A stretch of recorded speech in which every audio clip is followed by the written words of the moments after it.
What's up, everyone? Welcome back to the Something in the Water podcast. I am Cracka. I am Desko Martin. This is episode 10, Episode 10. January 1st. January 1st, New Year's. New Year. Yeah. What's Is been it, going on with you? man, how was your New Year's? It was good. It was good. Did a little, we were supposed to go to Niagara Falls. We didn't end up going. It's kind of too far, too last minute, but we stayed on a farm in, I think it's called Ortonville. But it was like an Airbnb. Basically, it was like they have like 5 tiny homes on a farm, and ours was next to like one of the stables for the horses and stuff. And we had like a hot tub, and it was just like a real that you can hike there as well. It was like a real little chill spot. So it was nice, just spending time with my girlfriend and just enjoying life. I realized. How far from here was that? Like an hour and a half. Okay. Yeah, but it feels like you're up north. So Okay. yeah, it felt good. What about you? We didn't really do much, man. I have a different outlook with holidays, and Yeah. I feel like I picture this celebration of a New Year's Eve. It's Mhm. like closing out the year Yeah. and being really proud of where you are in life at that Mhm. moment or what you did that year. And I feel like the opposite about myself. Like I Okay. feel disgusted. So you're with hard on yourself. very, very, Yeah. very hard on myself. And so it was very like I don't want to be around people like kind of the Grinch Yeah. on Christmas style, Yeah. but like New Year's Eve. I'm So like that too sometimes. my wife wanted to be around people, and I was saying I actually feel like I want to be alone in the basement with a whiteboard the whole day and just map out my whole next year to not be in this position a year from now. So it's So- very dark. Yeah, did you guys do things separately, or did you guys do No, something? we ended up we had a good talk, and I felt a lot better, and I was like, okay, compromise. Yeah. Yeah. You just spent a couple hours with me talking about Mm-hmm. the way I feel about it, and then now let's do what you want to do. She wanted to go visit her dad, so we stopped by there for less than an hour, and then we went and stopped by my brother's house Nice. for maybe like an hour or so, and Mhm. that was about it. Yeah. Yeah, that's what's up. I kind of feel like the same way, but like either the day before or the day after. So like it's funny because like right before we were supposed to leave out of town, like I was just having the best time, the best day. Cause it's kind of like a hard month for me. Cause a friend of ours, Kaz, passed on New Year's Eve. Yeah. Yep. So I really didn't want to do anything, but motivated myself to do something. And then like right before I went out of town, I get in my truck to go to the store real quick, and my truck stalls out, and it doesn't turn back on. I have to get it towed to the house, and I'm still not letting it. I'm still like, all right, we're gonna go out of town. Still, we go out of town, we have a good time, we get back, and right, like a couple hours ago, right before we get back, like my girl's, I think one of her shocks went out for her car, Dang. so you're hearing clunking, like clunk, clunk, clunk, clunk. And then This is yesterday? no, this is just this morning. We just got back this morning. Okay. And so and then we're kind of like down about it, but then it's just like I feel like everything's all right. You know what I'm saying? Sometimes I think it's easy to be hard on yourself and to feel like it's the end of the world really fast. Mhm. But I feel like when you look around, you just understand like all the good people that are around you and all the good things you have going on, like kind of balances that out, especially for like me. I'm hard on myself when bad things happen. So like even me and my girlfriend are kind of the same.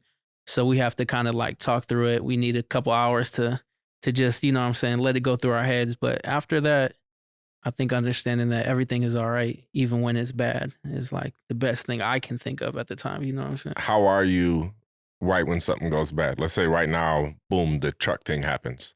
You're like, So when the truck thing happened, I stalled out in the street, so I immediately just got to it. Like I start pushing it. You know what I'm saying? how were you? How was your mood though? I'm trying to see how you. I've never seen you angry. So I'm a problem solver. So the first thing I'll do is try to solve the problem. So like I know for me, my truck, one of my fuses, my ignition fuse keeps on going out. So I have a bunch of fuses I keep in case it goes out. So it's the first thing I tried, whatever. But then when it wasn't working, then I kind of got down. It was like the second tier of the mindset of like, oh yeah, nah, like I'm done for the day. You know what I'm Uh-huh. saying?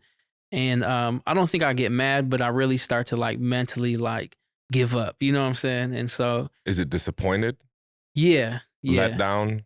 yeah, more of a letdown, I would say. Okay. Yeah, because I don't think I'd get mad, but more like, damn, like I'm hard on myself to a sense of like when that happened, I was like, damn, I wish I wish I was in a position to have like 5 other cars so I don't have to worry Mhm. about this. You know what I'm saying? Or but then it's like then I'm also hard on myself because I'm the same person that says I'm gonna ride my same car till the wheels fall off. You know what I'm Mhm. saying? So you gotta create a balance. What about you? Well, the last time we were together, remember that was the first time you seen me Oh upset. yeah, yeah, Yeah, yeah, it was we were filming yeah. We were for the filming. podcast and then editing and You were excited first. yeah, but my mood went from like here Yeah. to here and I told you it was the worst Christmas I've ever had my whole life Yeah. because we got together on Christmas Eve Mm-hmm. and it carried over onto Christmas and then onto the next day too Yeah. for me. So how do you feel like that happened so fast for you? Because I feel like in the beginning of that whole conversation, you were like, "Yeah, we have all these episodes that are already uploaded. All we need is clips." And then I feel like there was like a pause for like 5 minutes when we were in the studio, and then things just started declining. So how does that thought come on you? You know what I'm saying? I I think it all goes back to like just being very overwhelmed. Yeah. And I think I'm really embracing my visionary Mhm. side. Okay. And I don't know how it even like popped up or came about to where I wanted to get the word tattooed. Yeah. Like I don't know at what point in my life when did that word like did I hear Mhm. it and connect with it like visionary, seeing the vision, the future, blah blah planning. And I'm like, that's me. Yeah. I like that word. Um so with everything, even going forward, so like to tie in New Year's Eve yesterday, and I wasn't in the best mood because I didn't feel confident going into 2024. Like Mhm. I didn't feel like I had my dot your I's, cross your T's. You know, I Yeah. didn't feel Yeah. even right now. I don't feel that. So like after we film and get together, when I go home tonight, that's the big thing that I'm on right now. Is Mhm. like I can't be in the same position next year, so I have to have a better plan and I have to like execute it and stuff. So uh yeah, it's just seeing for me, if you picture, and this is what I drew for Alyssa yesterday. I drew she got talking about I'm very future Mhm. thinking and she's very present thinking. Okay. And there's pros and cons to both. So the future thinking person is way pros would be like way more likely to be successful because Mhm. they're very aware of like the future having, you know, a better tomorrow, a better tomorrow. I got to get everything in order now because the future, I'm planning and building for the future. The cons are they miss out on a lot of life because they're always in the future and they're not really appreciating like the present. And, you know, a lot of times you could look around and be like, bro, I used to dream of being in this Mhm. position and I'm not even appreciating it in Yeah. any way, shape, or form because all I'm thinking about is how can I make it better? I got to, you know, Keep going. keep going and going and going. And then with her, the present thinking person, 9 times out of 10, they're way more happy Mhm. because they're just appreciating where they're currently at. But they're way less likely to be successful or they're more irresponsible because they're not really concerned about like, hey, you got a bill due in 5 days. You don't have the Yeah. money right here, right now. You got to be thinking about they're not even thinking about that because they're just like, hey, chill out, be calm. I'm here. I'm present. I'm Mhm. relaxing. So yeah, they're not thinking about that. So she had said something yesterday. This all ties in together. Yeah. It sounds like Yeah. I'm all over the place, but No, for sure. so she had said something about like, she's talking about me that you can't just be happy once you get the money and the house and the car and Mhm. all this. And I was like, no. My happiness has nothing to do with the material things. And I was like, here, I'll draw the most simple thing to follow to understand me if I'm happy or not. So I drew a stick figure with a frown on the face. And I said, this is sad Nick. And then when I drew like a big bubble, like a thought, Mhm. and I put a question mark. And then under it, I wrote, I could have money problems, car problems, house problems, whatever. Drew a stick figure right next to that, this time with a smile. And I wrote, happy Nick. Under it, I listed the same problems, money problems, car problems, house problems. But then when I drew the idea of the thought bubble, I drew an up arrow. So for me, as long as I can see the future and things are coming together Mhm. and there's positive momentum, Yeah. all the below problem, the money problems, the car problems, the house problem, all that, that'll all be taken care of as long as the up arrow. Yeah. And so for me, it always ties into like the question mark up here. So when I went into the podcast last week, it was the up arrow. It was like, man, it's Christmas Eve. We ain't taking no days off. We're all showing up. We're putting in some hours on Christmas Eve. Hell yeah. Then, and remember, up arrow, because it was like, we need to get this done. And I brought a to-do list. Like, we got to film 3 for, each thing. And then when it got to the editing and we started talking about stuff, then I started that up arrow started to turn into a question mark. Yeah. And right when it gets to a question mark, the visionary side of me, I have no vision no more. Yeah. I feel lost. I don't see it anymore. Huge question mark, and the smiley face goes to the frown. And now I just feel defeated and like, oh, the life is sucked out of me. I don't see the future. I don't know when this is ever gonna come together. And I feel defeated. And I get so down. So like if this is baseline, and let's say your baseline is you're just a happy-going person. Yeah. And then you have ups and you're like super happy, and then you have lows and you're down. I kind of operate at really up here and really down here. I see what you're saying. So it's like the beginning of the day was here. I get so disappointed, way below baseline, and it's like a deep, dark depression. Yeah. And I think I go so low that it takes me, it's not like give him 15 minutes, he's got to calm down. It's like, no. I'll talk to y'all in a couple days. Yeah. Because it takes a few days for me to get back up to that baseline level. And that's how it was. And unfortunately, it happened on Christmas Eve. Yeah. So Christmas Eve and Christmas were the worst ones in my 35 years. Dang, that's crazy. I'm sorry for that. But it's definitely good to know who you're working with and how they react to certain situations. Bro, it helped me draw that out for her. Because when I heard her say something about like, you seem like you're always living in the future and you're only going to be happy when all these things happen. I was like, wait, no. Because I was just happy yesterday and I had a very productive day. It was like, shut up here. Kadar was doing the content package. And so I seen the progress. I seen it, the vision coming into life, and like the artists appreciating the new service. And then I had a 5-hour studio session, and it was like, I'm making money. And, if I didn't have this studio in this building, then I wouldn't be making money doing this stuff. And I could see everything coming together.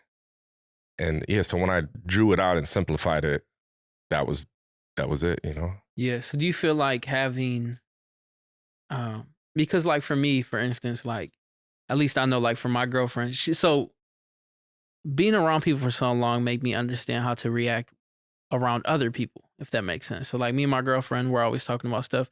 I feel like I would be a visionary as well. I'm always thinking future forward. And then when stuff doesn't add up, I'm dead in the water. And I feel water. Good choice of words. Exactly. Something in the water, baby. And I feel like she's been a person that's like, all right, let's slow down. Let's figure out what's going on correctly right now. And then let's just follow through what we need to do and hop back on track or do this or do that. And I feel like I've never thought like that before. If I'm, like you said, if you're down in the deep end, like it's over for the rest of the day. Like, no matter of the things I have to get done, like that stuff might be delayed just because of that. And so I feel like I've been able to take our situations with me and her and kind of apply that to real life situations. So like, even when you were having that moment, it made me realize like, holy shit, now I'm on the other side of like, I'm her almost like in the sense of I'm looking at it like, hey, don't even trip. We got it, blah, blah. But I feel like if I didn't go through those certain situations with her, I'd be right there with you, like, you know what I'm saying? And so it's cool to know just the people you're working with and just going through life as well, because then it's like, okay, I know that sometimes like you're going to react that way if things start to decline. So let me give off this certain energy, or, you know what I'm saying? Or even like if there's 3 of us, so there was Malik that day too. Like if 2 people are kind of combating that type of energy, then it's eventually going to turn you into like, all right, let me think about this. You know what I'm saying? And so I think that's why it's always good to have good people and honest people around. So for sure. Yeah. And being open-minded. I remember I talked to you for the first time 2 days later, something like that. Yeah. But when we talked about it, when you're worked up, you don't you're not really aware. Yeah. Maybe like your awareness of how you're acting and how you're coming across gets lowered because you're just so overwhelmed. Yeah. I guess with emotion. And yeah, you were telling me how I was, and I was like, dang, bro. Just so you know, for future reference, you always have permission to like correct me because I want that feedback. Same. Okay. Yeah. You know, same. my goal at the end of the day is to become the best version of myself, and I'll never be able to do that if I don't get feedback from the people around me. For sure. For sure. Yeah. That's definitely one thing I tell everybody, especially even people I work with. Shout out Mikey, even my friend, you know, Mikey with Our Space. We're always having those type of conversations where after a meeting or after something, because very, very in the beginning of our, I would say, careers together, like I'm not a polished person at all. You know what I'm saying? So like I'm around business people, I'm around certain people, and I might say something, and then later on I'll be like, I'll call him like, hey bro, was that all right? You know that I said that, or was this? And he's like, hey bro, you know it's all good, or even vice versa. Like if he calls me and is like, what do you think about this? And I'm like, well, you know, it might come off like this. So I feel like for sure that having honest people around you that helps build better character and better situations. How do you feel about yes men?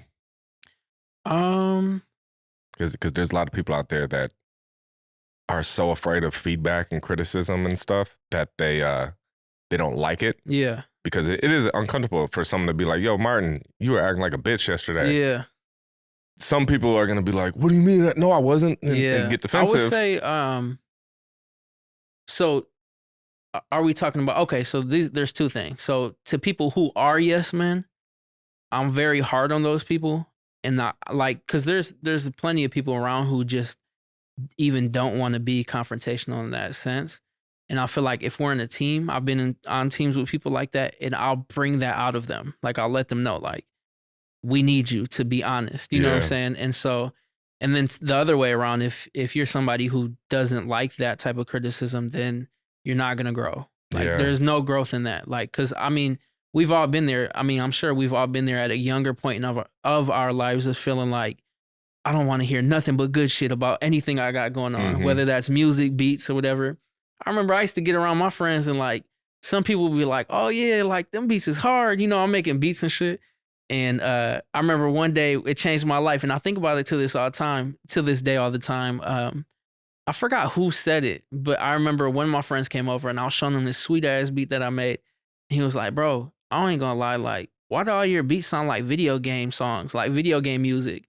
And it just made me think of like all the dumbass games I played that had like just loops. Yeah. And it just was like nothing to them, just super basic.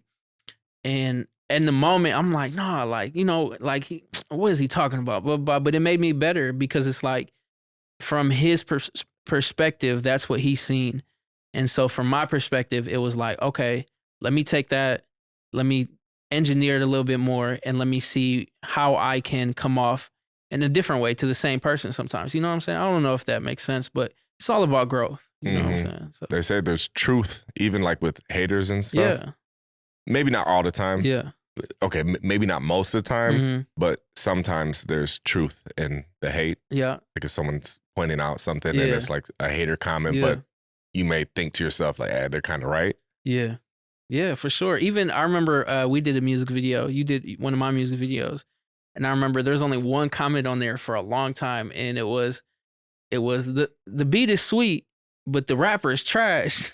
Or he said the rapper ain't really saying nothing or something like that. And even that, like, to some extent, you can't listen to people who are hating, who are just talking shit. But at the same time, like, I do take a lot of criticism, and I just, you have to analyze it. And that's the only way you can be better in life, if analyzing reactions to yourself from other people, if that makes sense. Like, if somebody doesn't like something about you, I wouldn't say you have to change yourself, but you have to understand the reason why they might not like something about you, and apply it to your life if you want to change that or not, or if you want to be liked by that person or not. What was your first impression of me? So I've seen you around a long time before I actually knew you. And I remember one of the very first time I used to always see you at the gym. I think it was called, I used to work there actually, but I worked there afterwards, but it was New Life Fitness. Yep. And I used to always see you there working out and shit. And I I remember one time you spazzed out. And so in that moment, I thought you were just this like, this, I'm a workout guy and anybody that says anything to me, like I'm gonna make sure they get out my way. And I'm just this, asshole in a sense. And so from that perspective, I was very like, all right, you know what I'm saying? Like I just seen the way you acted that day. And from that, I was just like, yeah, let me just, keep my distance. I don't know him. He don't know me. He's not bothering me. So I'm one of those people. But afterwards, we had booked a session and I think we just talked, right? It was about starting a clothing line. Yeah. Yep. And from there, I felt like it was just like the conversation alone, it just made me understand how helpful you are and how willing you are to help people. And to me, that's all that matters in life. Like, I don't know. A lot of people might not know this, but like, I feel like an online presence, I'm always often on the internet. So a lot of people might not remember me, but there's a lot of businesses around here that I've just emailed just when I was younger, just, hey, how do I start a clothing line? How do I start a clothing business? And a lot of people just like either, email me back once or, totally ignored me, all the way. And so when you did that for me, it was kind of like, you just gave me basic information at first, but it started a whole friendship just off of you being willing to help me. And to me, that was cool. I remember you visited me when I had shoulder surgery. Yep. Ain't it crazy, like, the small things that different people remember? Because, like, I don't even remember the gym spazzing out. Yeah. And I don't know what it would have even been about. Like, maybe my membership not working. Or... Yeah, it was something with the membership people. I forgot what it was, too. Yeah. Okay. So, like, I don't remember, but that's, like, the thing that you remember. Yeah. And then... Oh, what did I say? I remember. Oh, shoulder surgery. Yeah, you visited me with, like, do you remember that? Yeah. Oh, okay. So go ahead. What made you remember that? All right, that's just a specific thing that I would point out. Like if someone was ever like, do you know Martin? Blah, blah, blah. Is he a good person? I'd be like, yeah, he's cool. Something. Yeah. He visited me when I had shoulder surgery. Like that's like a. But that's the other thing that's the thing I would say is like, I remember the first time you invited me over, I think it was your dad's house. Mm-hmm. Super Bowl or something maybe? But to me, like people who do that, like that was like one of the first times I was like, oh shoot, this is my friend. You know what I'm saying? Like nobody's just gonna invite somebody over. You're not coming over to pay for studio time or a beat or a video or nothing. It's like exactly. And that was a big thing. I remember like telling my friends like, oh yeah, like bro, invited me to come over and watch the game and shit. And I thought that was cool because I wouldn't do that to anybody. You know what I'm saying? That I was just kind of not like in a sense, like a lot of people I do business with or stuff like that. Like we just do business and we go the other way. But I feel like we definitely develop a friendship and it felt good in the moment to be like, oh yeah, bro invited me. You know what I'm saying? So that was a big thing I remembered as well. Yeah, that's funny. Yeah. Yeah, it's crazy. Let's talk about the new year. So 2024, how do you feel about how do you feel about 2023? Do you think that you in 2023, would you say that you survived or that you thrived? I definitely survived. 2023 was probably, I would say, competing with like the worst year of my life. I feel like Kaz, my homie Kaz, he passed away New Year's Eve, 2022. You know what I'm saying? So I remember where you were when you found out. Yeah. Yep. So basically, I was on my way to Qdoba. I think I was coming home from the gym. I was on my way to Qdoba. I live by the studio. On the way to Qdoba, I'm passing by, I think that's Detroit Street, what the studio was on. Yeah. And I see I'm on the phone and I see a bunch of cop cars flying by. And then I was just like, okay, like whatever. And then so I go grab food and I'm like, man, I know Kyle's got to be at the studio. You know what I'm saying? It's New Year's Eve. Like, I know he's got to be at the studio. I'm like, once I grab food, I'm going to come back and see if he's here. You know what I'm saying? And I thought about even going there before, but on the way back is when I seen all the cop cars and stuff like that. And then I tried to call him, text him. And I even text you too. Yep. And then I called his nephew. And then his nephew was kind of like, oh, yeah, don't worry about it. Like, he's probably not even there, you know, stuff like that. And then I want to say you were the first one who told me. And I was at home. And then his nephew called me back and confirmed that that we're all gonna go up to the hospital. So we all went to the hospital, and even there, we didn't know we're in the hospital like outside the emergency room for like I would say half an hour to an hour, still thinking that Kaz was alive, and then they finally came out and they said that, and then and it was just like it changed my life, because I feel like I had even New Year's Eve, like you have all these plans, like Yeah, man. I'm gonna hang out with all these people, we're gonna do this, like I had people calling me like, hey, are we still doing this? And then even that, like, it's crazy because then I'm telling people as I'm finding out, and then like some people don't know how to handle that either. You know what I'm saying? Like I'm having friends like, yo, like I'm talking to them days later and they're like, sorry, I never reached back out to you. Like, I just don't know how to handle that type of stuff. And in the moment, I just had so much like emotion. Like I was crying, I was doing all type of stuff. So, but yeah, I was at the hospital.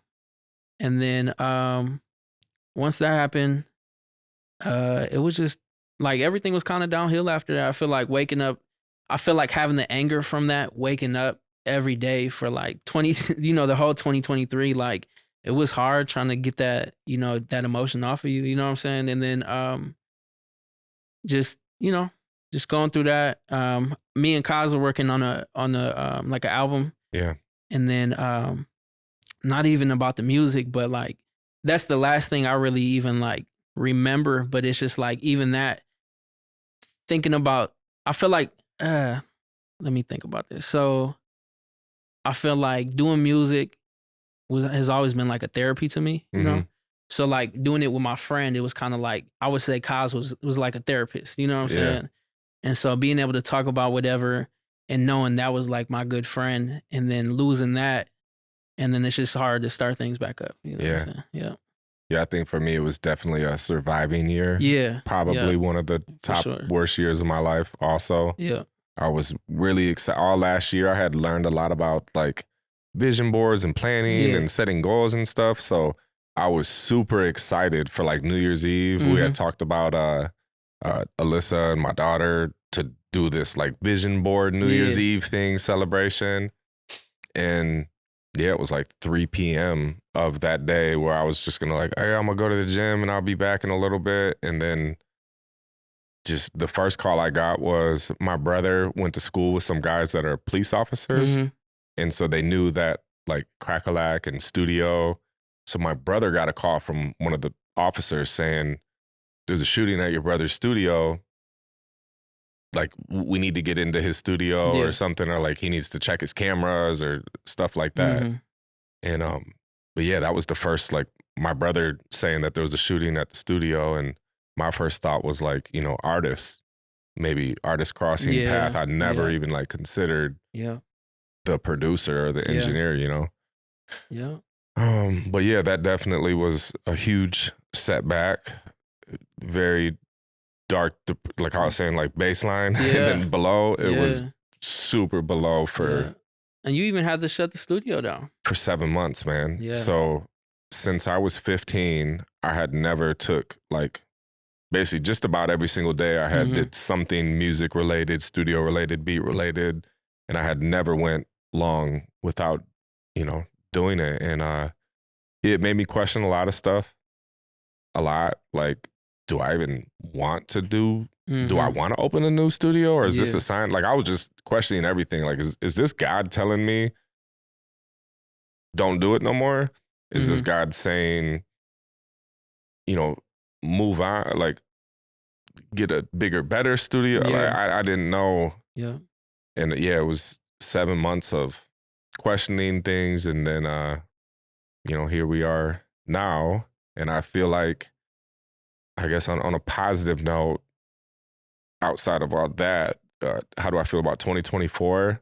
I think that I've had a rough like 3 years, honestly, since like me and Alyssa got married and like sold our house. And I feel like everything that's happened up until like right now was like me learning new things, me getting stuff like the studio.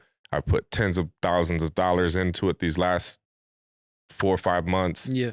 So now going into 2024, I feel very confident with like, I finally have the things in place to like explode. Yeah. The podcast, like Yep.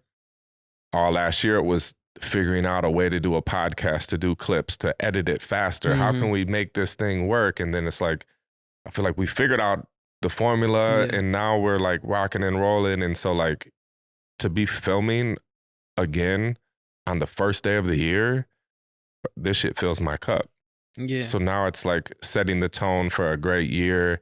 I mean, if we're dropping 2 episodes a week, that's 104 episodes that are going to come out this year. I feel very confident about that with very low time commitment on our end because last year was prepping, figuring out how can we be able to do that? And you're still so busy. I'm still so busy. How can we make this work? And it's like figuring that out. And I really feel like these last few years was so much of figuring it out. And not that I have it all figured out, but I learned so much. And I did figure out more than enough to like really, really, really change the trajectory of, my life and everyone around me's life this year. Like, I feel confident about that. Yeah. And I think 2024, I definitely feel confident too. I think, so basically just from the beginning of 2023, I would say up until now, like I've realized even just things I've taken from Kaz is like, I feel like he's always been kind of like the sensei, you know what I'm saying? Kind of like when my confidence was low about music, about engineering, anything, like I knew I'm gonna call him and ask him, you know what I'm saying? And he would always just like, man, like every time I'd go there, record music and I'd play on one of my beats, he's like, man, this is hard, or this is this. And I feel like just even from a music standpoint, but even to like a creative standpoint is I think he really taught me how to be confident in my work. And so for 2024, I think I've kind of built myself back up to be ready to be confident again with everything I'm doing, if that makes sense. Embrace that. That's that shark mentality. Yeah. And I think I just have a lot to be grateful for. Like 2023, it might have been my lowest year, but like even career wise, it's been one of my biggest. Like I'm building a company that's potentially, potentially has already passed a lot of other creative agencies. And I just feel like, it's only up from here. Absolutely, man. So I feel good. I feel just, I feel a lot of relief even, it's just understanding like where I was at. And now it's kind of like everything is balancing back out to where it's like, I know I should be happy about, my financials or even, creative space, the things I have, the gear, the people I have around me. And I think I've also even just being able to get closer to people as well. So that's good highlights, Do you feel that podcasting is a form of therapy? For sure. I do. Yeah. I just got emotional just a few seconds ago. You know what I'm saying? Yeah. And I think definitely like non-guest days are good too. Yeah, bro. So yeah, because I feel like I needed this. I ain't gonna lie. Yeah, like I was telling Alyssa, shout out to Amber when she came through and, blessed us with the appearance and all the future guests that we have lined up. And those are cool and all, but to respect their time, it's not going to be a lot of like this, the deep, like going back and forth, how you been. And I think this is where I get the therapy. For sure. Talking and venting and going back and forth. And with the guests is like, it's great for growth and like being able to get some free game for people and have us introduce our audience to people that, we know, like how we're going to have Mikey and how we had Amber and all the other people that are coming up. So I like the thought of us doing 2. For sure. So it's like, knock this out first, boom, fill our cup. All right, sweet. Now let's, ask some questions. Yeah. Yeah. So yeah. I think that's definitely for sure a good thing to do. How do you feel about, so for 2024, where do you see the podcast going? I see 104 episodes. 104 episodes? 104. Okay. Yeah. Lots of guests. Okay. Ideally it would be 52 guests, 52, one a week. Yeah. If not, then at least half of the time. So like 26 episodes with guests. I'm measuring the success on a much longer timeline, basically. So I think most people, the reason why they fail is because they go into it with like short term short-term game plan, but like expectations that actually take a long time, but with like a short-term thing where they're like, bro, I'm about to start this podcast, and like in the first few months, dang man, I only got 100 subscribers. I'm excited. Like we have 0 subscribers right now. Yeah. We have 0 followers. We're almost to like 100 followers on Instagram. So it's gonna be fun to watch the growth and to be filming an episode on January 1st of 2025 and being like, all right, Martin, let's look at the what we do this year. It's like, oh dang, bro, we got this many clips on platforms and likes and followers. And I think about all the time. One time you called me and you were like, bro, like, because I used to have a podcast, and you were like, why'd you stop your podcast? You're like, you have over, I think you had said something like, you have over 20 episodes or something like that. And you were telling me the statistics of people stopping after the first 10 episodes. Oh, yeah. I nerded out on that. Yeah, but I feel so good doing this podcast because it's like, I know, like, you're not stopping. You know what I'm saying? So, and I know you're doing a podcast with the Terminator, baby. Yeah, and I know I'm not stopping. So it's like, yeah, like this is it. You know what I'm saying? So definitely feel good at just starting the whole thing. Amen. Yeah. I think that's a good note to cap this off. Yeah. So, hey, thank you all for watching. If you're tuned in on YouTube, please subscribe. If you're listening on Spotify or other platforms, follow. If it gives you the option to leave a rating, please give us a 5-star rating. Screenshot that, John. Yeah, 5-star, thumbs up. Tag us on Instagram, Cracka_lack. At Desko Martin. And we have SITW for Something in the Water podcast. So SITW podcast. It's the IG, TikTok, all the platforms. Thank you guys for tuning in. Yep, thank you. See you guys next time.